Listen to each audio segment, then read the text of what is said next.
자, 여러분들 국제정치학을 저와 같이 앞으로 16회에 걸쳐서 수업을 할 예정인데 여러분들 국립외교는 세 과목이 일단 여러분들의 주 전공 과목 아니겠습니까? 국제법, 국제정치학, 그 다음에 경제학까지 하면 세 과목인데 n분의 1로 생각하시면 안 되고 조금만 더 깊이 있게 공부를 하신다면 시험 문제가 여기에서 외교사 부분도 결합되어 있습니다. 즉 국제 정치학은 이론이 있고요.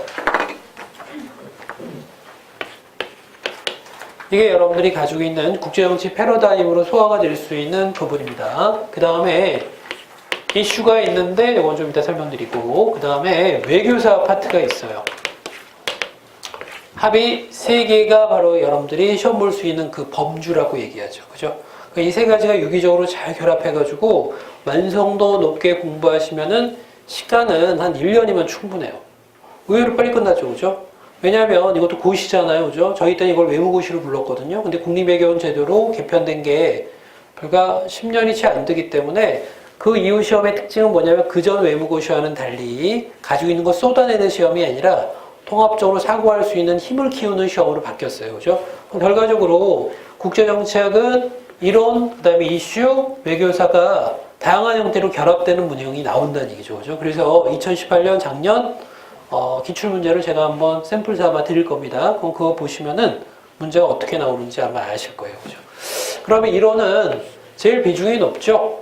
자, 시험 문제 나올 때 우리 보통 다 많이 아시겠지만 제가 한번 잔소리처럼 할게요. 전공평가가 있고요. 통합 논술이 있어요.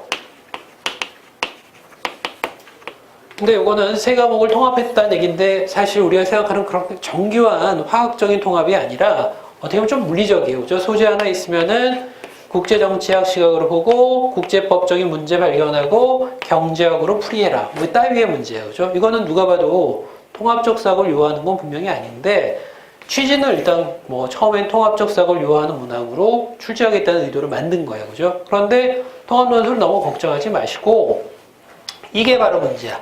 전공평가라고 얘기하는 거 역시 세 과목으로 각각 나눠지는데 국제 정치학 파트의 전공평가형의 문항은 요 세 가지가 아울러서 물어보는 문항이 약 2시간에 걸쳐가지고 100점의 배점으로 출제됩니다. 그럼 일단 문항이 통상적으로 몇 개의 문항이에요 하는데 보통 국제정치학은 3개 문항으로 출제가 돼요. 자, 그래서 배점을 따진다면 1번 문항 쭉 나열한 다음에 세부 1번, 그 다음에 세부 2번 해가지고 토탈 40점이 배점됐다면 20점, 20점 이렇게 배점되는 게 일반적입니다. 예, 감사합니다. 자, 이게 보통 일반적인 전공평가에서 100점의 기준인데 이런 문항으로 2번, 3번이 나오는데 역대 바로 작년 이전까지 2017년은 1시간 반 동안 이걸 구성하셔야 돼요. 그죠? 그러니까 상당히 일단 속필을 하셔야 되겠죠. 그리고 내용을 숙지하셔야지 쓸 수 있는 구조입니다. 그러니까 시험장 가보면 아시겠지만 벌써 펜을 잡고 쓰는 속도에 따라서 유리하다, 불리하다가 벌써 판단이 됩니다. 그죠? 받자마자 왜냐하면 문항 보시면 아시겠지만 이것들을 세부적으로 다 완벽한 구성은 힘들어요. 이건 뭐 나중에 말씀드려야 되겠지만 세 개 중에서 나 이거 좀 버려야 되겠다. 라고 비중을 여러분들이 각각 잡으시는 거예요. 그죠? 왜냐하면 합격점의 평균이 70점이 조금 넘을까 말까요? 이해되시죠? 그죠? 그럼 굉장히 점수가 우리가 전략적으로 파악하셔야 되겠죠. 그죠? 완벽하게 세 과목을 완전한 구도로 하기에는 시간상으로 2시간이 불리하다는 얘기죠. 그러니까 재작년까지는 1시간 반이 2018년에 바뀐 거는 2시간으로 시간이 좀 늘었어요. 그죠? 늘었다고 좋아할 게 아니죠. 어차피 행실한 기준을 똑같이 맞추기 위해서 늘린 거니까 요거에 대한 난이도도 그만큼 더 올라갔다라고 보셔야 돼요. 이해되시죠? 이렇게 해서 3개의 문항을 2시간 안에 여러분들이 쓰셔야 되는 구조가 가장 첫 번째 여러분들이 맞이해야 될 일단 쉽게 말하면 하나의 일단 그 허들이라고 얘기할 수 있겠죠. 그런데 다시 정리해드리면 이론은 보통 어떤 이론이 주로 나와요 하면은 이상주의 안 나오죠. 오늘 할 부분인데 미리 맥을 일단 조금 여러분들 끊어드려서 죄송한데 안 나오는 부분 우리가 하고 있는 거죠. 배경입니다. 그 다음에 시험에 제일 많이 출제되는 게 현실주의적 이론이랑 그 다음에 자유주의론, 그 다음에 구조주의가 일부 나오는데 거의 안 나와요. 이 2개 위주로 나와요. 그죠? 그런데 우리는 전체의 흐름을 한번 볼 겁니다. 실질적으로 여러분 커리가 요 이론에 요 두 놈을 일단 거의 뭐 12, 3회를 넘게 이 두 이론에 치중할 거예요. 그죠? 수많은 정치 철학자와 그 다음에 국제정치의 사가들이 있는데, 자, 어떤 사람은 아예 노골적으로 이름으로 출제 문항으로 나올 수도 있고요. 때로는 감춰서 나올 수도 있는데, 여러분들이 그 논리를 밝히셔야 돼. 이슈. 최근 이슈는 안 나와. 이해되시죠? 야, 뭐 일단 예멘의 난민 사태 한번 우리가 관찰력 있게 보자라고 얘기하는 거 하나의 힌트가 될 수 있어도 노골적으로 문항이 나오는 건 아니에요. 그죠? 그럼 주로 어딜 봐야 된다 하면은 빅 이슈 위주로 보셔야 돼. 쉽게 말하면 빅 이슈는 뭘 얘기하죠? 대표적으로 뭐 일단 중국의 그 다음에 미국의 관계성, 이거는 예전부터 2011년 이후에 계속 유지됐던 하나의 주제거든요. 이거 위주로 일단 시험 문제가 계속 반복적으로 나온다는 얘기예요. 그렇죠? 이걸 세력 균형론과 패권 안정론 입장에서 묘사, 또는 세력 전위 이론 입장에서 묘사 등등이니까 이슈와 이론이 결합되는 케이스가 아주 많이 나온다는 얘기죠. 그죠? 그런데 이거는 국가별 이슈 이외에도 환경 문제나 아니면 노동 문제 같이 우리가 그 이외에 관련된 또 다른 이슈 문제도 나올 수 있다는 얘기예요. 그죠? 어쨌건 이 두 가지가 가장 중요한 흐름인데, 얘는 뭐야? 라고 얘기할 때 이게 서브적인 역할에 불과합니까? 하면 그것도 아니고요. 외교사 파트의 문항은 처음에 일단 여기 제도가 바뀐 고해는 안 나왔고요. 고 이듬해부터 계속 나와요. 그죠? 그러면 이거는 단독 문제의 성향이라기보다는 위에는 이론과 결부된 문항으로 많이 나와요. 7급 시험 있지 않습니까? 외무 영사직으로. 그죠? 그런데 그 시험에선 외교사 파트가 제일 중요해. 그러니까 얘네들은 아주 자질구레한 것도 다 암기해야 되겠죠. 그죠? 근데 우리는 5급 시험답게 그거는 우리가 배제하는 거죠. 그죠? 디테일은 생략하고요. 크게 보시면 돼요. 그죠? 여러분들 서술형 일단 답안을 구성하는 거니까 아주 디테일에 매몰 안 되셔도 된다는 얘기죠. 그죠? 그런 부담을 일단 극복하는 게 이 외교사의 의미겠죠. 자, 그럼 미리 한번 문항을 보여드릴까? 자, 일단 말씀 나왔으니까 보시고 질리시라는 얘기가 아니라 같이 한번 의논해 봅시다. 처음 문항인데 100% 어려워요. 그죠? 이걸 가지고 여러분들이 이런 아득한 느낌도 보실 거야. 아, 내가 과연 이런 문항을 몇 페이지에 걸쳐가지고, 그 페이지를 제가 일관적으로 말씀드릴 수는 없고요. 문항당 100점당 페이지가 필요해. 우리 때는 고시 시대 아니었습니까? 지금도 물론 고시라고 불리기도 하지만 지금보다는 좀 다른 경향이었을 때, 우리는 학원의 의존보다는 자기가 얼마나 엉덩이가 튼튼한지를 보여주는 시험이었어요. 그죠? 그러니까 암기형 위주겠죠? 그러니까 보통 절에 들어가서 공부한다? 그런 세대였기 때문에 사실 다르게 접근해야 되는 건 분명한데, 그럼에도 불구하고 페이지가 어느 정도 뽑혀 나오는 건 지금도 분명해요. 이해되시죠? 그죠? 적절한 분량이 나와야 된다는 얘기입니다. 그러니까 기계적으로 마치 면발 뽑아내듯이 써줘야 돼. 그죠? 기계적인 거죠. 보자마자, 아, 어떤 구성이구나. 틀이 딱 나와야 돼. 그러니까 여러분들 왜 합격수기 보면은 이거 참 구라 같다라고 하는 것 중에 하나가 아침에 일어나서 답안 구성을 밤에 잘 때까지, 즉 한두 시까지 계속 답안 구성만 한다. 맞는 말이에요. 그죠? 그래야지 일단 이게 구성력이 나오죠. 언제 그게 완성이 되겠습니까? 하면 아까 1년 말씀드렸죠? 1년 공부한 다음에 그 이후에는 여러분들의 노력 여하에 따라서 그런 실력이 나온다는 얘기죠. 그죠? 벌써 우리 학원에는 그런 1년 반 정도 되니까 뭐 국제정치학에서 그런 실력들이 나오는 분들이 한둘 일단 만들어지고 있어요. 그죠? 근데 그 친구들이 얼마나 열심히 노력하는 건 일단 우리가 짐작할 수 있는 부분입니다. 가령 1번 문항 한번 보실까? 40점이죠? 토탈 40점이에요. 문항 딱 보시면은 뭐 난데 처음 들어보는 소리인 것 같은 게 나와요. 그죠? 어쩌고저쩌고 앞에 유의사항 뭐 설명하는 거 볼 필요 없고, 무정무상이라고 얘기하는 건 보통 현실주의에서 많이 얘기하는 전제 조건이에요. 그죠? 아나키라고 얘기하죠? 뭐 이거는 뭐 사실 우리가 기본적인 토대로 기억하는 부분입니다. 그런데 신현실주의자들이 보기에 죄수의 딜레마, 사슴사냥 게임론, 이런 건 다 뭘 얘기하는 거냐면 행태주의에서 얘기하는 게임 이론들이야. 그죠? 그럼 이거는 우리가 뭐 뭔지 모르겠지만 어쨌건 현실주의의 또 다른 가정들이에요. 그죠? 그러면 죄수의 딜레마도 아시겠지만 이건 줄여서 수인의 딜레마 이렇게 얘기하지 않겠습니까? 그죠? 죄수 둘을 취조실을 달리해가지고 서로 취조해봤더니 가장 최선의 결과가 안 나온다는 얘기잖아요. 그죠? 그러니까 미니맥스 전략이 나올 수밖에 없는 이유, 뭐 이런 것들이고, 사슴사냥 우화도 마찬가지예요. 루소가 얘기한 거 아니겠습니까? 이거는 국제정치의 기본 중에 기본이에요. 그죠? 이거 내가 언제 공부하지? 걱정하지 마시고, 한 코스만 돌아가면은, 뭐 이게 대충 어떤 말인 건 일단 짐작이 돼요. 거기서 여러분들 좀 추가로 열심히 공부를 하셔야 되겠지만 어쨌건 이런 기본 전제에서 얘네들은 국가 간의 협력이 불가능하다고 보는 거예요. 그죠? 아주 부분적인 협력만 일어나고 통상적으로 협력은 일어나지 못한다는 걸 전제하는 이론들입니다. 그걸 토대로 봤을 때 이와 관련해서 연결된 물음에 답하라. 딱 문항 보니까 40점이야. 제일 높은 거예요. 그죠? 30, 30에 비해서 제일 높죠. 그럼 여기에서 세부적으로 20점짜리가 2개 배치되어 있는 거예요. 자, 그 유명한 인물이 떡하니 나왔어요. 그죠? 왈츠 1호는 여러분들, 케네시 왈츠는 말 그대로 국제정치학의 가장 유명한 3대 인물 중에 하나예요. 모겐소와 더불어서 미어샤이머라는 이 사람의 제자도 있는데 역시 못지않게 유명한 학자입니다. 우리나라 자주 방문하고요. 양재동의 외교원에서 가끔 특강도 해요. 그죠? 그러면 관심 있는 분들은 가서 좀 영어 청취력이 있는 분들은 가서 한번 들어오셔도 좋아요. 그죠? 저한테 자료 갖다 주는 분도 많아요. 그러니까 우리나라를 꽤 지한팔에서 자주 방문한 일단 양반이 미어샤이머 같은 학자입니다. 어쨌건 이렇게 유명한 인물이에요. 그죠? 왈츠하면 당대 가장 유명한 정치학자로 봐도 돼요. 이 양반의 견해를 공격적 현실주의 입장에서 논하셔. 어려울 것 같죠? 이미 저와 같이 국제정치학 공부한 분은 사실 이거는 그렇게 어려운 문제는 아니에요. 왜냐하면 왈츠는 스승이고요. 밑에 있는 제자가 미어샤이머야. 그죠? 그러면 이 둘의 관계는 뭐예요? 위에 있는 스승은 방어적 현실주의라고 얘기하고요. 밑에 있는 제자는 공격적 현실주의라고 얘기해요.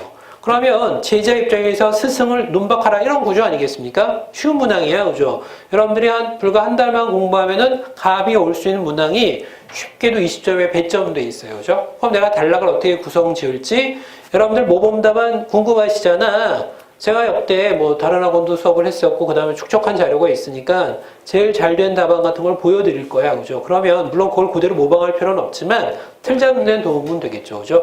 근데 놀랍게도 우리 학원에서는 그런 답안이 나오기 시작했어요. 그죠? 너무너무 반갑죠. 그죠? 어쨌건 1번 구성은 그렇게 어려운 문항이 아니란 얘기입니다. 그 다음에 죄수의 딜레마와 사슴사냥 게임에 대한, 즉, 아까 얘기했던 대로 게임 이론들이죠.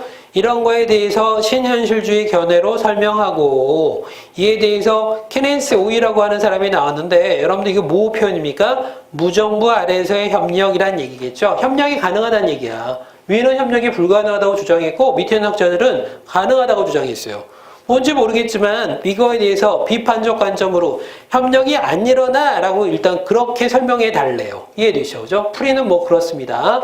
그러면 여러분들 1번, 2번 세부적인 위에 있는 상위 1번은 결과적으로 뭐에 대한 문제죠? 요거에 대한 문제잖아. 이해되시죠? 그죠? 우리가 이론으로 분류할 수 있겠죠. 그죠? 이렇게 문제가 40점이야. 그러면 여러분들 이거 받자마자 이제 2시간밖에 주어지지 않은 상황에서 딱 보고 스타일 한번 익히고 일별하는데 시간이 한 5분 정도 소요될 거예요. 머릿속에 빨리 일단 돌아가야 됩니다. 돌아가야 된다는 건 고시는 시간 싸움이라는 얘기죠. 그죠? 여러분들 저는 이게 좀 약했어요. 결과적으로. 저도 고시 출신인데 이게 좀 약했어. 좀 고민을 많이 하는 편이야. 올바른 방법이 아니에요. 지르는 편이 일단 유리해요. 이해되시죠? 그죠? 나중에 정리하시면 돼. 그죠? 근데 난 그게 안 되더라고. 그죠? 어쨌건 변명하고 있습니다.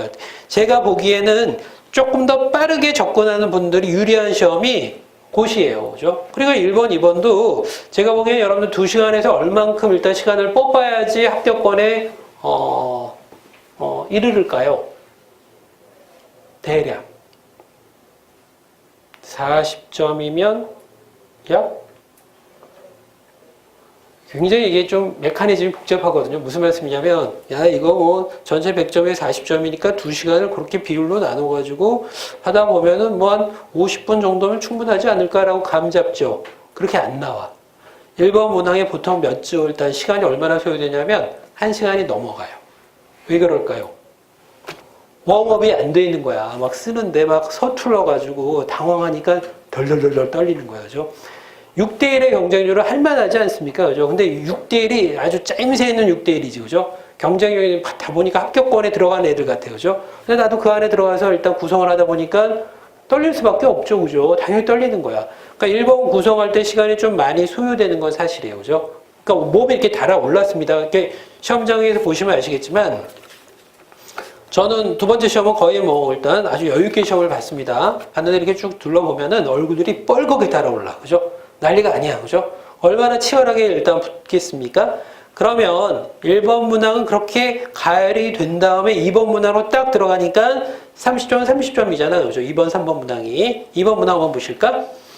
이게 요새 제일 어려워하는 논리예요. 그죠? 이게 뭐냐면 자, 일단 정치 경제학 이론이야. 이건 우리가 계속 보완하고 있습니다. 그죠? 국제 정치 경제학 이론이 2번 문항이에요. 금융 문제를 좀 잘 다룰 수 있어야 돼요. 경제학의 도움도 많이 필요합니다. 이번 문항에 3위 불일체. 자, 일단 이건 유명한 경제 논리예요. 그죠? 플레밍의 3위 불일체. 그러니까 국제 통화에 일단 가장 주된 그 국가가 환율 안정을 위해서 여러 가지를 조화롭게 끌고 갈 수 있느냐? 안 된다는 얘기예요. 그죠? 이게 바로 불일치설입니다. 이걸 모델로 설명하래요. 그죠? 와, 이거 센 문제입니다. 그러니까 이번 문항에 턱 걸릴 수도 있겠죠. 그죠? 근데 금융권 문제는 매년 나왔어. 그래가지고 이건 여태까지 우리가 연습했던 대로 나왔기 때문에 이번 문항에서 너무너무 일단 장벽을 크게 느끼거나 이러지는 않을 것 같아요. 그죠? 그런데 이것도 20점입니다. 두 번째 보면은 우리가 최근에 많이 다뤘던 문제가 뭐냐면 IMF 개혁이거든요. IMF가 상당히 욕 많이 먹는 건 아시죠? 얘네들이 천편일률적으로 재정위기에 빠진 나라들한테 처방 자체가 너무 동일한 처방을 내리는 거야. 쉽게 말하면 자유화, 금융자유화나 아니면 얘네들의 제도에 국제 기준에 맞추는 형태인데 이러다 보니까 상대적으로 중견 국가들이 많이 무너졌어. 우리나라도 그 대표적인 나라 중에 하나고. 그러니까 말레이시아 같은 나라들이 이거에 저항하는 바람에 사실 이런 IMF 처방의 예외적인 국가가 된 건 사실이잖아요. 됐고 나중에 우리가 배울 부분입니다. 모델로 설명하는 건 20점을 여러분들이 적당히 처리했다면 이번 문항에서 IMF 개혁과 기축통화 체제의 개혁, 쉽게 말하면 현 금융체제가 어떻게 고쳐져야 돼? 이걸 한번 설명해 보라는 얘기예요. 그죠? 이게 하위 2번입니다. 토탈 30점이야. 여러분들 여기에서 갈등이 있을 거예요. 그죠? 뭐냐면 내가 1번 문항에 치중할 것인가? 2번 문항에 치중할 것인가? 왜냐하면 1번 문항에서 적절한 점수를 획득했다면 이제 전략적으로 접근하시는 거야. 나 국제 정치 경제가 좀 취약점이 있는데 특히 금융체제는 내가 그동안 공부를 많이 안 했는데 라고 한다면 2-1번 문항을 사실 적당히 쓰셔도 돼. 왜냐하면 평균점이 60점 후반대를 마킹하고 나면은 일단 합격권에서 일단 놓을 수 있으니까 그 배점을 고려하고 일단 여러분들이 구성을 하시는 거야. 대신에 2-2번까지 놓치시면 안 되겠죠? 이거 중요한 문항이에요. 그죠? 그러면 최소한 여기에서 30점 중에서 절반을 내가 획득한다. 이런 전략으로 짜셔도 좋아. 이게 바로 전략 게임이라. 이해되시죠? 그죠? 그러니까 나 다 맞춰해서 의욕이 막 충만해. 시간이 안 된다고. 그죠? 사람의 힘으로는. 그죠? 여러분들이 아무리 열심히 쓰셔도 주어진 시간 안에 10페이지를 구성하기가 거의 힘들어요. 그죠? 막 팔이 막 빠질 것 같고. 근데 이게 매일같이 그런 시험을 봐야 되는 거잖아. 제가 너무 겁을 들이나? 첫날에? 겁먹지 말라는 얘기예요. 그죠? 다 할 수 있어요. 그죠? 다 사람들이잖아. 그죠? 다만, 우리가 이번 문항을 접근할 때 그렇게 무지막지하게 접근하는 게 아니란 얘기예요. 그죠? 자신 없으면 하나는 좀 살짝, 흐릿하게 써도 돼. 대신에 여러분들 절박한 거야. 우리 일단 현실적인 게임으로 한번 들어가 봅시다. 1번, 잘 썼어. 2번, 망쳤어. 이제 3번, 중요하죠. 내가 양재대회에 갈 것이냐, 다시 종로로 나갈 것이냐, 이게 결정되는 판이에요. 그죠? 그럼 절박하지 않습니까? 3번 문항 한번 구성 보실까? 닉슨이야. 웬일이야. 닉슨 나왔어요. 그죠? 내가 좋아하는 파트야. 왜냐면, 제가 아니라 여러분들 일단 감정이입한 거예요. 그죠? 왜냐면 외교사야. 내가 여태까지 충분히 다뤘던 부분이야. 얼마나 즐거워. 그죠? 막 흥미로운 거야. 닉슨 독트린. 근데 사실 국제정치학 공부하는 친구들이 닉슨 독트린에 약할 리가 없죠. 이건 대부분 다 아마 다들 알 거야. 그죠? 그러면 닉슨 독트린으로 지칭되는 새로운 아시아 정책을 발표했다. 이게 무슨 해냐? 69년이에요. 그죠? 쉽게 말하면 핑퐁 외교에 의해서 중국과 데탕트 과정이 막 들어간 거예요. 데탕트가 뭐지? 전혀 모르셔. 핑퐁 외교가 뭐지? 모르셔도 돼. 그죠? 어쨌건 이 부분에서 여러분들이 아마 문항 풀 때는 아실 거야. 그러니까 독트린의 추진은 아시아 지역의 냉전 구조를 재편성했다라고 얘기해서 여러분 혹시 아십니까? 닉슨 독트린 때문에 일어났던 그 독트린이라고 불리는 건 거의 해외엔 별로 없고요. 미국 외교 정책을 보통 독트린이라고 많이 얘기해요. 그죠? 그 대표적인 사람이 바로 닉슨인데 닉슨 때 독트린 시절에 나올 수 있는 냉전 구조가 뭐가 있을까요? 아시아 냉전 구조가. 베트남 전쟁이 한창 와중에 있죠. 그죠? 그래서 미국이 불리하게 처해 있어서 언제 철군할지 고민하고 있는 게 닉슨이에요. 존슨 때 괜히 넓혔다가 닉슨 때 고욕스러웠거든. 이거 어떻게 좁히지? 막 고민할 때야. 그러면 아시아에서의 냉전이라고 얘기한 건 중국 염두에 두죠. 그 다음에 한반도에서 남북한이 분열되어 있었죠. 분단되어 있는 게 그때도 여전합니다. 그러면 이런 걸 다 고려해가지고 일단 여러분들 닉슨 시절 때는 이런 상황이었지. 아시아 역사를 얘기하는 거니까 미국 자체에 대한 일단 외교사가 아니라 요 그대로 적용할 수 있는 아시아 역사를 일컫나 보다. 여기까지 감. 그죠? 그 다음에 일단 묶어내실 게 뭐냐면 아시아 지역의 냉전 구조를 재편성한 것으로 평가받는 과정에서 하위 1번인데 점수가 묘하죠. 16점이야. 이게 뭐지? 지저분하게, 그죠? 그러니까 문항이 디테일하다는 얘기야. 하나하나 배점 간격이 큼지막한 건 위에고요. 여기는 1, 2점 차이로 판명이 된다는 얘기죠. 그죠? 그러니까 좀 더 세밀하게 접근해야 된다는 얘기죠. 그럼 이걸 토대로 해서 닉슨 독트린의 배경과 내용, 이거는 못 쓰면 안 되는 거죠. 외교사에서 주워 먹는 거예요. 그죠? 흙만 잘 털면 돼요. 이해되시죠? 그죠? 이거는 여러분들한테 부여된, 자, 일단 그 점수 배점입니다. 됐고. 그 다음에 하위 2번 보시니까 한미 관계를 방기와 연루. 근데 우리 다 공부했던 내용이야. 방기. 방기가 뭐죠? 방치한 거야. 왜? 방기라고 얘기하는 건 닉슨이 그때도 닉슨 쇼크라고 불리는 건 아시나? 닉슨 쇼크가 뭐예요? 워터게이트 그거 아니에요. 그죠? 닉슨 쇼크가 뭐죠? 케네디가 암살당한 이후에 그 권력을 이은 사람이 존슨 대통령이에요. 위대한 사회를 부르짖었지만 미국 사회는 기울어지기 시작합니다. 재정 부담이 엄청나고요.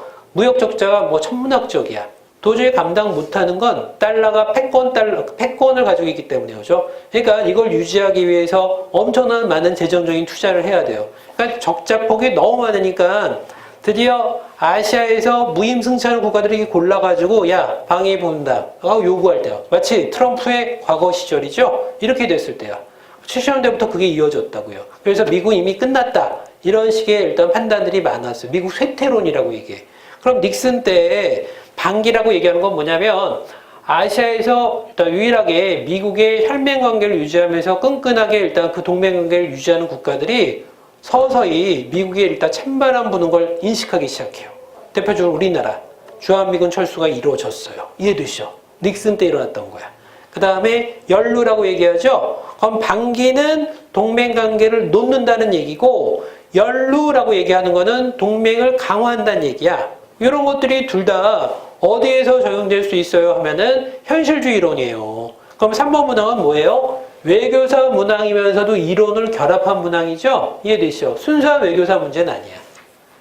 그러면 만만치 않은데 자, 일단 방기와 연루까지 나왔으니까 이거 한번 좀 신경 써야 되겠는데 결국 승부처는 대부분 다 이래. 1번 문항 잘 봐요. 왜냐하면 국제정치학 공부해가지고 시험장까지 고사장에 앉은 친구가 1번 문항을 못 쓰면은 창피한 거예요. 그러니까 1번은 잘 했어요.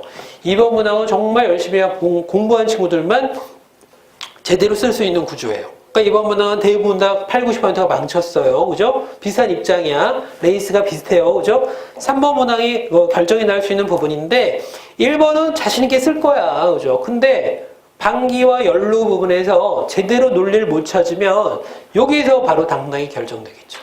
이해되십니까? 결국 3-2번 문항이 바로 관건이에요. 이렇게 문항을 접근하시는 시간이 불과 2시간이에요. 제대로 된 답을 끌어낼 수 있을 때까지 여러분들이 이렇게 공부하시면 돼. 다른 과목 다 필요 없고요. 지금 우리 국제정치학으로 만났잖아요. 1년 동안 고생하시면 돼. 그리고 1년 이후에는 나머지 1년 동안 여러분들이 개별적인 노력과 기타 커리를 이용해서 답안을 탄탄히 만드는 구조를 나머지 1년 동안 하시면 돼. 그럼 우리 교재가 뭐죠? 국제정치 패러다임인데 너무 다행인 게 뭐냐면 국제정치학은 좋은 교재가 없어요. 얼마나 다행이에요. 그죠? 그래서 다 똑같은 입장이란 얘기야. 그나마 제일 많이 보는 교재가 우리가 보는 교재예요.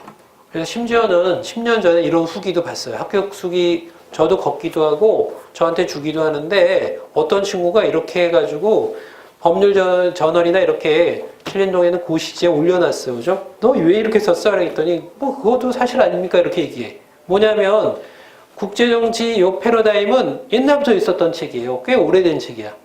계속 이렇게 판본이 달라가지고 계속 만들어졌는데 그 친구가 이렇게 했었어요. 국제정치 패러다임만 보면 뭐 합격은 뭐 사실 그것만 5번 합격했어. 뭐 이렇게 썼어. 그죠? 말이 안 되거든. 그죠? 근데 그 친구가 그렇게 합격 수위를 쓴 거야. 근데 그 말을 정면으로 반박은 못 하겠어. 왜냐하면 요 내용만 여러분들이 숙지하시면 사실 다른 텍스트가 필요 없어요. 이해되시죠? 그러니까 교재가 워낙 잘 만들어져 있어가지고 다른 제가 수업용 교재는 지금 만들고 있는데 이거 교재와 많이 일단 참고할 수밖에 없을 정도로 탄탄한 내용이에요. 그렇죠? 그래서 기본 개념은 여러분들이 국제정치 패러다임으로 소화하셔도 충분하고요. 그 다음에 제가 서브 자료 같은 걸 많이 드릴 거야. 이걸 보완해가지고 파일을 하나 만드시는 게 좋죠. 국제정치 파일을 만드시는 게 좋을 것 같아요. 그죠? 그걸 통해서 좀 크로스해서 공부하시면 되겠죠. 자, 여러분들. 자, 일단 제가 이거 설마 겁먹으신 건 아니죠. 그죠? 이제 출발하는 겁니다. 그죠? 이런 정도의 난이도를, 근데 너무 다행인 게 제가, 잔소리를 많이 하지? 첫날이니까 잔소리를 하죠. 제가 설명회나 이런 시간에 많이 하는 게 뭐냐면, 탈락률이 높은 시험이라고 말씀드리잖아요. 그죠? 저는 다른 고시 준비했습니다. 참고로 외무고시는 옆 동네 친구들이 했던 거예요. 그죠? 그래서 신림동에서 제가 공부할 때도 옆 동네 친구들은 외무고시, 그리고 저희 동네는 또 다른 고시를 준비했는데, 이렇게 건너보면은 이 친구들이 좀 여유가 있어요. 옷도 깔끔하게 입고, 그 다음에 심지어는 머리도 거의 매일 감는 분위기야. 그죠? 우리는 큰일 나거든요. 머리 매일 감으면 막 선배들이 엄청나게 공부 안 하는 놈이라고 찍혀가지고 족보도 안 주고 막 그래요. 그런 시대에 살았어요. 그죠? 석기 시대니까 가능하죠. 그런데 국립외교, 그때는 외무고시 친구들이었는데 이 친구들이 어느 날 열심히 하다가 갑자기 사라져요. 그죠? 그 옛날부터 정통이 나 있지. 왜냐하면 제2외국어도 강하고, 그 다음에 왠지 저희 같이 그 흑수저들이 아니기 때문에 이 친구들은 뭔가 조금, 마음에 안 맞는데? 뭐 등등으로 이렇게 돌리면 금방 돌릴 때가 있나 봐. 그죠? 결과적으로 끝까지 집요하게 물고 늘어지는 게 예전 외무고시부터 잘 안 되는 시험이라고 유명해요. 그러니까 집요하게 들러붙는 시험이 아니라는 걸로 정평이 나 있죠. 그거는 국립외교원 제도로 바뀐 이후에도 변함이 없어요. 제가 꾸준히 같이 지켜보면서 이 친구는 뭐 합격할 수 있는 뭐 일단 뭐 재능도 있고 뭐 여러 가지가 다 준비되어 있다 했는데 하루아침에 일단 사라져요. 그죠? 그리고 한 달 있다가 문자가 와요. 지금 외국 어디 회사에 취직했다고. 그죠? 나중에 밥 한번 썰어 오겠다고. 거짓말만 해. 그죠? 결과적으로 그동안에 견고하게 1년 동안 맺었던 인간관계 하루아침에 달라지는 거야. 그러니까 자기도 모르게 여러 가지 갈등은 있었겠지만 다른 곳에 비해서 쉽게 말하면 좀 집요함은 좀 덜한 편이에요. 그건 상대적으로 뭐냐면 조금만 여러분들이 의지만 가지고 있으면은 뭐 이 시험은 그렇게 어려운 시험이 아니라고 보는데 쉬운 말씀은 아니야. 그죠? 개인적으로 각오를 좀 하셔야 되겠죠. 그죠? 고시니까. 딱 2년 반만 고생하시면 되고 2년이면 승부 거는 친구들도 있고 길게 잡아도 2년 반이면 해볼 만한 시험입니다. 2년 반이 어떻게 나왔냐면 나중에 말씀드릴게요. 자, 그 다음에 우리 커리어 한번 볼까요? 그거는 자, 그냥 개괄적으로 설명 부분이에요. 그죠? 그래서 1회차부터 16회차까지 뒤에 있죠. 그죠? 그래서 이걸 매회 꼭 지켜지는 건 아니래도 이런 순서대로 일단 진행할 예정입니다. 여러분들이 여기 해당되는 커리에 해당되는 부분을 국제정치 패러다임 등등을 통해서 미리 한번 보시고 오시면 조금 더 유리한데 처음에 국제정치학 공부하는 분들은 아마 외계와 같이 느끼실 거예요. 그죠? 법을 공부하실 때도 그렇고 처음이 늘 힘들죠. 그죠? 그래서 아마 국제정치 패러다임은 지금도 친하지 않은 분들도 많아요. 벌써 1년 지났는데 그 책을 꼭 봐야 되느냐요? 뭐 봐야 되느냐고 일단 되묻는 친구들도 있는데 봐야 됩니다. 국제정치학에서는 바이블에 가까운 책이에요. 그죠? 이거밖에 총괄적으로 잘 나와 있는 교재는 없어요. 그죠? 조금 더 친숙하게 접근하시길 바랍니다. 국제정치학 이론은 결과적으로 이거예요. 제일 중요한 건 뭐냐면 이론의 전개 과정이 왜 되는지. 그러니까 이거예요.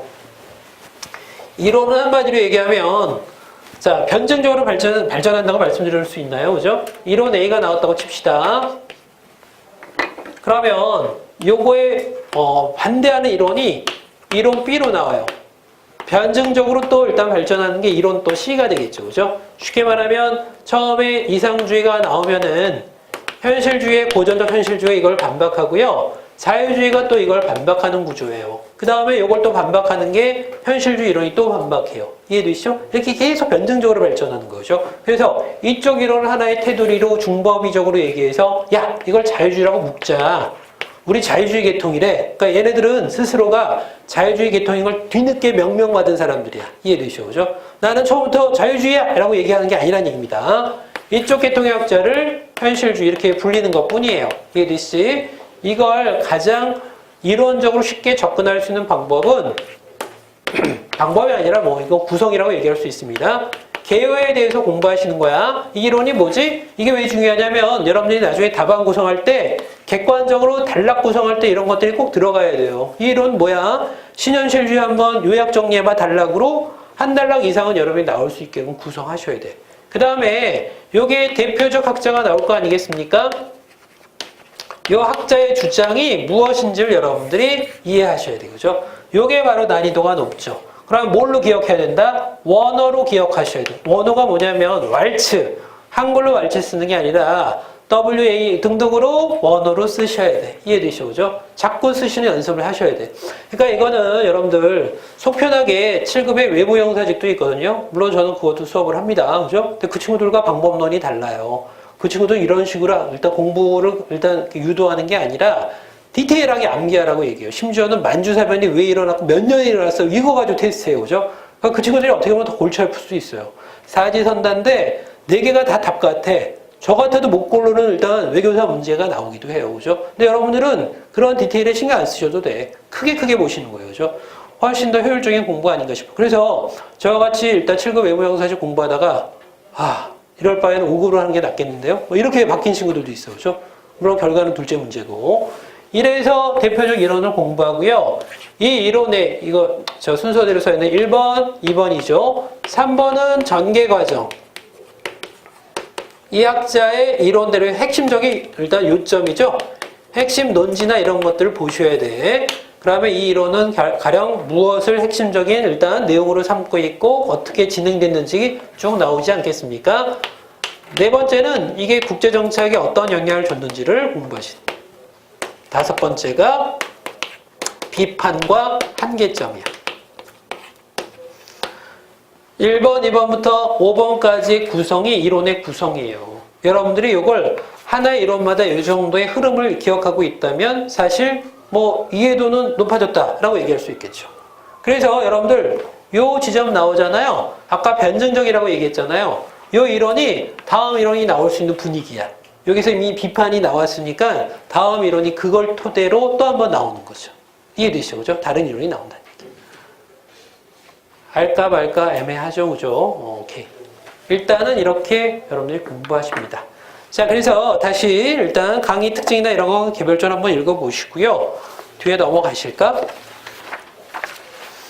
자, 심화 과정인데 심화 과정은 아니고요. 뭐 조금 커리가 바뀌었습니다. 그럼에도 불구하고 여러분들이 국제정책 이론 심화라고 되어 있는데 이론 1, 2에서 2는 여러분들 옆에다 뭐라고 적어 놓으시면 되냐면 특강으로 뽑아낼 것들이야. 그죠? 그러니까 2번은 정확하게 얘기하면 조금 더 깊이, 이론의 깊이를 더하기 위한 게 페이지 이쪽에 아라비아 숫자 2번으로 되어 있는 국제정책 이론의 심화입니다. 3, 4개월 차라고 얘기하는데 여기에서는 뭐 여러 가지 이론들이 일단 그 정리가 되어 있을 거예요. 그죠? 그러면 이거는 제가 특강을 통해서 조금 의미를 여러분들이 더 보셔야 될 것들을 추가로 일단 말씀을 드리는데 사실 아주 중요한 건 아니에요. 그죠? 기본 이론만 숙지하시면 충분하고 제 욕심이고 저희 이론을 좀 많이 정리를 해드리고 싶어가지고 심지어는 네트워크 이론 설명하고 막 이랬더니 다들 진저리를 치더라고요. 그죠? 어디까지 막 이러면서 그러면 그건 아니고 기본 이론은 충분해요. 여러분들 지금 문제 푸신 거 보시면 아시겠지만 기본 이론 이상은 아니잖아요. 그죠? 대부분 다 그 안에서 나와요.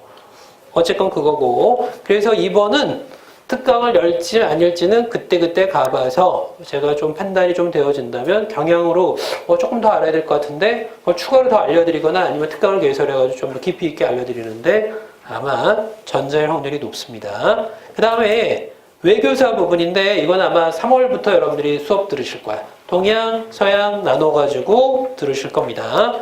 역사 친하지 못해요 하는데 친하셔야 돼. 이해되시죠? 외교사를 기본적으로 가지고 노실 정도까지 돼야 돼. 그래야지 자신감이 붙습니다. 세계사랑 다른가요? 엄청 달라요. 세계사는 우리 모두 배우죠? 문화사도 배우고 막 난리가 아니죠? 그런 거 다 뺐어.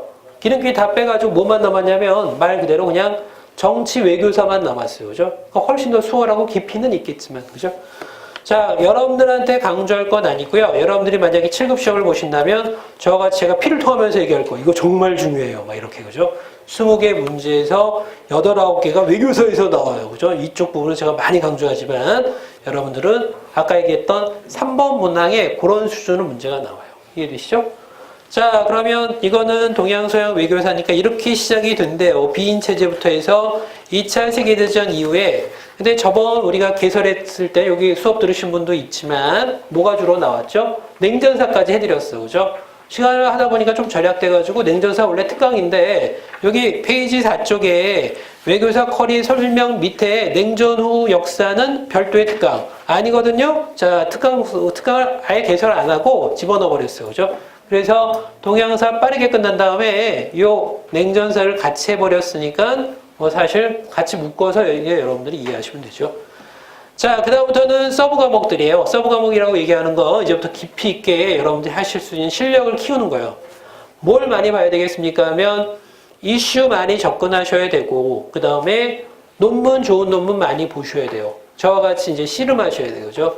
논문 고급 논문 읽을 때 기분이 또는 쾌감이 장난 아니거든요. 야, 내가 배웠던 정치론 이렇게 활용되는구나. 그럼 정말 얼굴이 밝아져요. 근데 그 대목에서 얼굴이 안 밝아졌다면 그만 공부를 안 했다는 얘기죠. 그러니까 그때 당시에 심화 과정이 보통 몇 개월에 개설되냐면 8월, 9월쯤 그러니까 8월, 9월 이후에 개설되는데 국제정치학이 2번 돌아갈 거예요. 그러면 내가 요 이론을 2번 정도 듣고 그 다음에 패러다임 책을 한 3, 4번 독파했어. 무서울 게 없어. 이슈도 벌써 배웠고 외교사도 2번이나 돌렸어. 그럼 이제 더 이상 무서울 게 없죠. 근데 내가 알고 있는 이론들이 다른 우회적으로 설명한 논점의 그 논문들을 딱 봤어. 그게 왜 쾌감이 안 일어나겠어? 이렇게 표현하는구나. 그럼 정말 그때 희열감을 느끼죠. 그죠? 우리가 공부 배우는 이유가 바로 거기 있는 거 아니겠습니까? 그래서 페이지 4쪽에 있는 이 심화 논점이나 이런 부분이 저와 같이 논문 강독하는 부분이에요. 지금도 일부 진행하고 있습니다.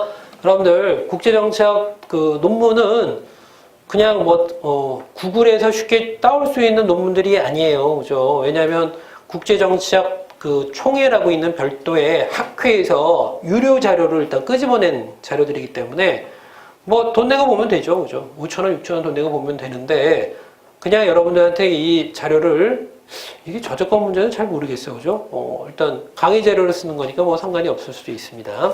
그래서 자료를 드리고 논점 중심으로 우리가 이론을 어떻게 심화할지를 고민하는 파트가 이 파트예요. 그죠? 자, 그 다음에 전공평가역 기술과 통합논술은 나중에 여러분들 실력 도달할 때 저와 같이 계속 반복적으로 글 쓰는 연습을 할 때입니다. 쉽게 말하면 이때가 GS3에 해당되는 케이스예요. 이해되시죠? GS 1, 2, 3. 3까지 가면 제 역할이 거의 필요 없고요. 여러분들이 저와 같이 잘 썼습니까? 라고 채점만 받으면 돼요. 그죠? 저는 여러분들이 부족한 부분 짚어드리고 그리고 논문 또 보강해드리고 이 논문이 좀 추악한 것 같은데 그쪽 강화시켜드린 게 제 역할인데 여러분들이 이때 약 공부한 지 몇 개월쯤 되면 제가 이런 걸로 들어가냐면 1년 조금 넘자마자 이제 이런 실력이 딱 도달하실 거죠. 그러면 연도를 친다면 지금이 그 해니까 다음 해가 그 해 아니겠습니까? 왜냐면 동영상 때문에 제가 정확히 연도를 얘기하면 안 돼요. 그죠? 그래서 다음 해가 바로 그 해고 이렇게 추운 추운 겨울에 저와 같이 여러분들 답안지가 채점해 드리는 거죠. 그죠? 그러면 이제 피스테 코앞에 뒀죠? 그 다음에 답안 구성에서 이렇게 막 이렇게 열이 오르죠? 공부에 이제 가능성이 제일 높을 때예요. 그죠? 제발 그랬으면 좋겠습니다. 그죠? 많은 분들이 그런 실력까지 도달했으면 좋겠습니다. 그 다음에 7쪽의 학자 간 통합 논술도 저와 같이 혼자 하는 게 아니라 제가 그래도 국제법도 같이 하니까 뭐야 전 선생님이 왜 국제법도 같이 해라고 불쾌하실 수도 있고 다양성을 일단 취득하지 못해가지고 좀 실망스러울 수도 있겠지만 국제정책 국제법은 보통 통합과목으로 같이들 많이 강의를 해요. 그죠? 그래서 신윤동에 있는 제 아는 분들도 그렇고 그런 분들도 다 통합해서 수업하니까 그렇게 회의하지 마시고 어차피 제가 국제법과 국제 정치학을 이렇게 통합해서 문항을 드리면 여러분들이 그 과정에서 쓰셔야 되는데 다만 저는 경제학이 강하지 못해요. 그러니까 경제학은 우리 학원에서 출중한 두 분이 있으니까 그분들의 도움을 받아가지고 학제한 통합을 만들어가지고 여러분들이 얼마나 세계를 잘 녹아들었는지 그죠? 이걸 보는 거죠. 요거는 마지막 코스겠죠. 자, 그리고요. 그 다음에 6쪽으로 보시면은 참고도서라고 돼 있죠? 꼭 읽으실 책 몇 권만 제가 선정을 해드릴게요. 근데 이게 쉽지가 않아요. 책 보랴. 그 다음에 우리가 텍스트 공부하랴. 그 다음에 여러분들이 개인적인 교재에 이렇게 참고도서 읽으랴. 처음에는 정말 의욕 있는 친구들이 많았거든요. 제가 가끔 이렇게 책을 소개시켜 드리는데 그 책을 다 적어요. 그죠? 그러더니 다 그걸 구입해가지고 보는 거야. 그리고 어디 줄 딱 치고 저한테 질문하는 분들도 있는데 오래 못 가더라고. 그죠? 그러니까 질려서, 왜냐하면 보통 이게 전문서적이다 보니까 책 두께가 거의 배구 잘 정도로, 그러니까 패러다임 책보다 훨씬 더 두꺼워요. 1000페이지에 가까운 책들을 의욕적으로 사가지고 그냥 꼼꼼히 읽는 거예요. 그죠? 내가 보기에 너무너무 질릴 정도로. 그죠? 그래서 하루에도 막 50페이지, 60페이지 읽어 나가다가 결국 세 번째 이게 완전히 나가 떨어진 친구들 봤거든요. 그렇게 보지 마시고 책은 그냥 참고도서잖아요. 그죠? 물론 많은 책을 보시면 너무 좋죠.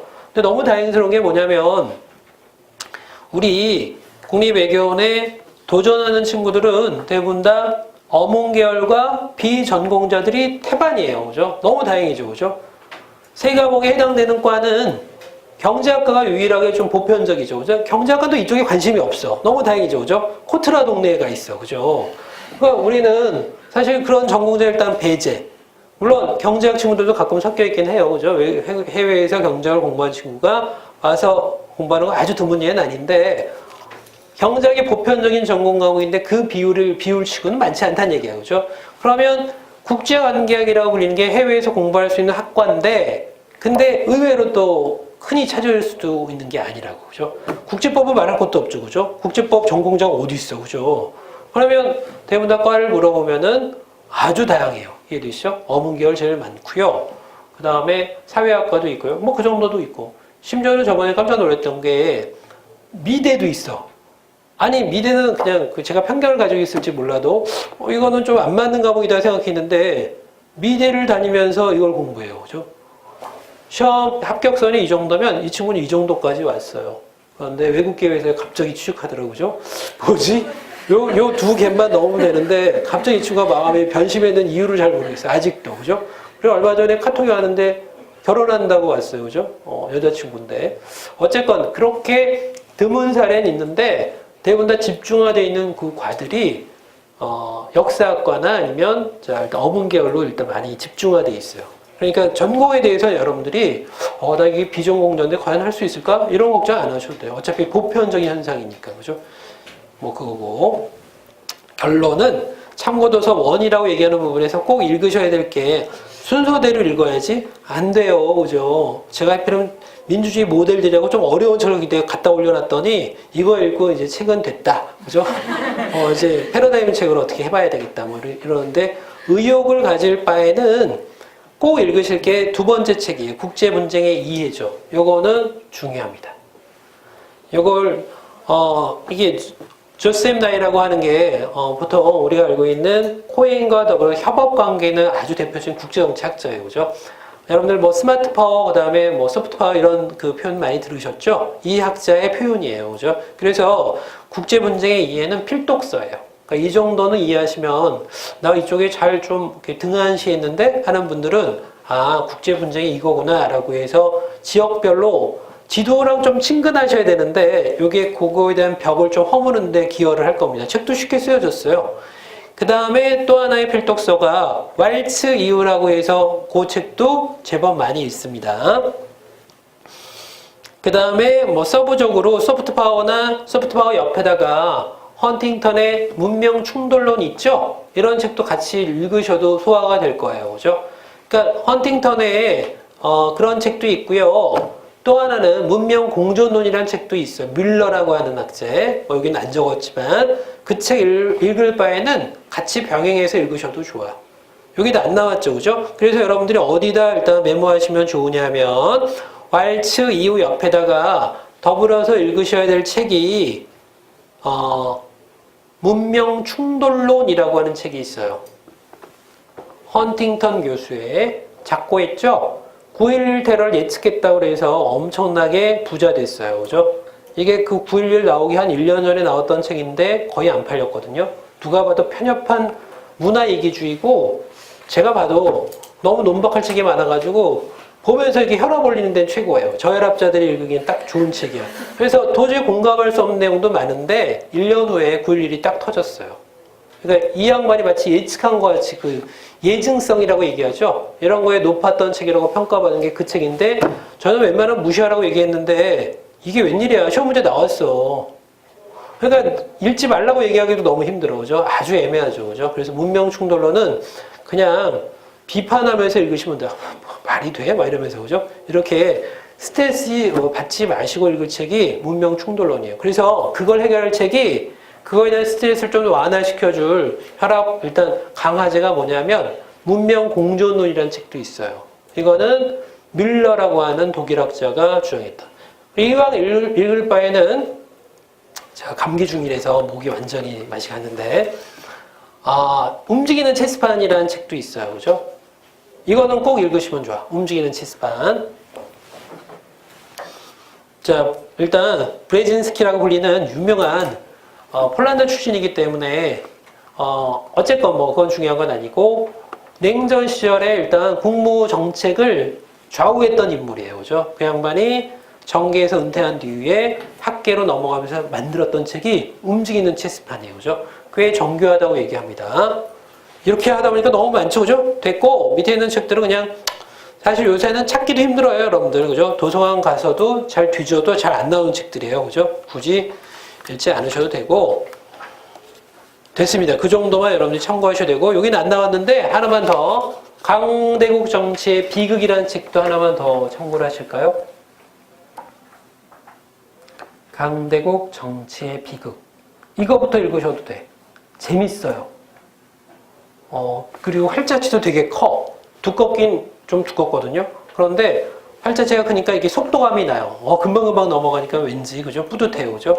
그래서 이게 바로 누구냐면 미어샤이머예요. 아까 잠깐 말씀드렸죠? 미어샤이머 저자의 바로 강대국 정치의 비극이라는 책이 있는데 하나만 더.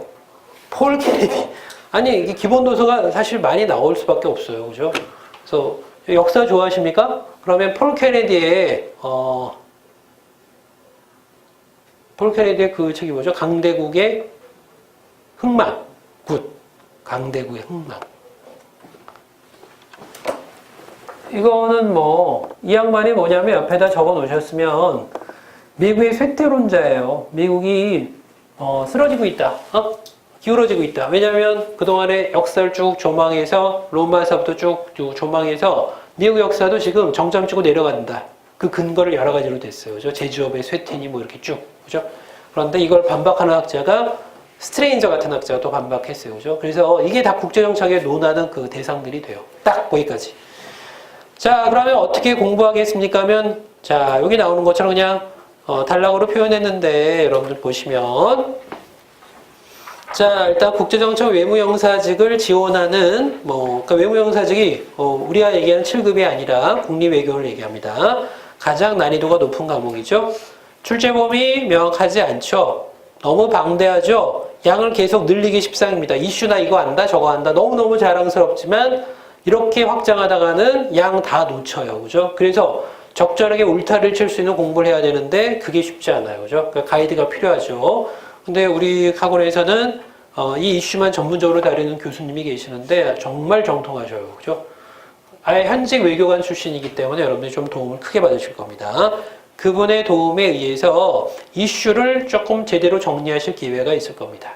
그리고 그 이후에 외교사와 그 다음에 이론은 저와 같이 깔끔하게 정리가 되면 되고 그게 사실 이론과 외교사 파트는 달라질 수 없는 내용이기 때문에 이슈를 어느 정도로 확장하는 건 둘째 문제고 이론을 탄탄하게 잡고 외교사 부분을 어느 정도 범주를 잡아 놓으시는 게 좋죠. 그죠? 그 이후에 이슈들이 체계적으로 올라가면은 완성된 빌드업 되는 공부야. 이해되죠? 한꺼번에 이렇게 딱 안 돼요. 불가능해요. 그죠? 천천히 일단. 그래서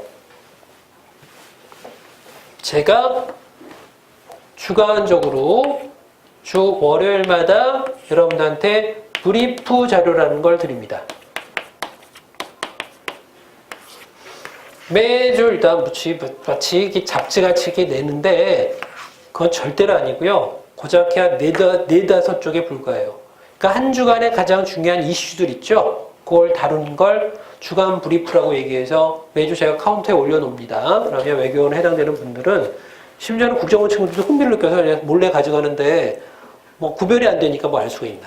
그러니까 여러분들이 주로 먼저 선점하시면 돼요. 그죠? 그래서 가지고 가서 한 주간 동안에 있었던 기사에서 좀 눈여겨볼 수 있는 기사를 제가 3개, 4개 추려가지고 올려놓거든요. 그거 한번 보시면서. 그러니까 여러분들 국제정책 잘하려면 이슈를 잘 추적하셔야 되는데 신문 볼 때 가장, 그러니까 신문 보는 것도 하나의 방법이에요. 그죠? 시간이 없으니까 신문으로 빡 일단 처리하는데 우리나라가, 일단 여러분들에게 관련되어 있는 난이 국제란이거든요. 국제란, 외교란 이렇게 돼 있죠. 근데 다행인 게 뭐냐면 이게 어느 신문이든지 2면 이상 넘어가는 데가 없어. 웬만하면 1면이고요. 넘어가봤자 2면이야. 그러니까 요새는 자 일단 미국이 워낙 그 화제의 중심이 됐기 때문에 대통령 중심으로 주제가 많이 나와요. 그죠? 그러면 요거 한번 찾아가지고 꼬박꼬박 읽으셔도 돼. 매일같이 거르지 않고 본다면 이슈는 한 주간에 2번 이상 등장하면 이슈가 돼요.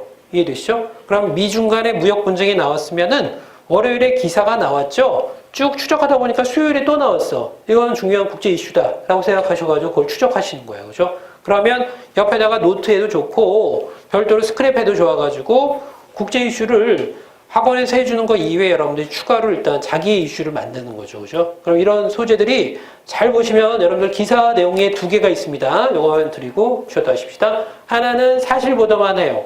그거 무시하라는 얘기가 아닌데 잘 보다 보면 우리나라 기자들 수준이 높아가지고 기레기라고 불리잖아요. 그죠? 그래서 모든 기사들이 알찬 게 절대로 아니에요. 그리고 국제난에 나오는 기사들은 대부분 다 따와. 이해되시죠? 자기네들이 만든 기사가 없다고. 그런데 가끔 그 신문사에는 누가 있냐면 대기자의 그 선임 기자 또는 대기자로 불리는 기자들이 있어요. 그 기자들이 작성한 기사들이 있거든요. 분석 기사야. 근데 특히 한겨레 신문에선 정의길이라고 하는 분쟁 담당 그 대기자가 있는데 그 양반이 썼던 책을 제가 꼭 읽으라고요. 추천 하나 더. 이건 필독서야. 읽으셔야 돼. 국정원 친구들한테도 읽으라고 얘기를 해요. 뭐냐면 제목이 지정학의 포로들. 이거는 언제까지 읽으시냐면 설이 이제 조만간 오죠? 3주 후에 설이죠? 얘기했어. 조만간 설이 명절이 올 겁니다. 알게 뭐야? 뭐 추석인지 알게 뭐야? 내 옷차림이 근데 아무래도 설 같아, 그죠? 그러면 설입니다. 설 이후까지 읽으셔야 돼. 지정학의 포로들.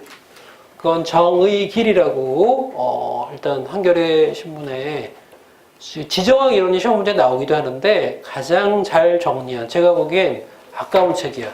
잘 안 팔려가지고 서점에서 이미 내려갔고요. 도서관에서 찾으셔야 될지도 몰라. 그죠? 신청해가지고 가지고 있을 만한 권장 도서야. 소장용 책이야. 외교원을 지원하는 분들은 딱 꽂아놓고 가끔 끄집어내가지고 뭐가 좋으냐면 외교사 이론이 버무리는 책이야. 그러니까 꽤 정통한 기자라. 그래서 난 정욱이 그 기사가 뜨면은 한겨레 찾아가지고 별도로 스크랩해요. 그죠? 꽤 분석력이 탁월해요. 기자의 날카로운 시각과 이론의 탄탄함이 같이 겸비되어 있는. 신문사별로 그런 기자들이 있어요. 오래 읽다 보면 그런 기자들이 나오는 분석 기사는 별도로 모아놓으실 필요가 있죠. 그죠?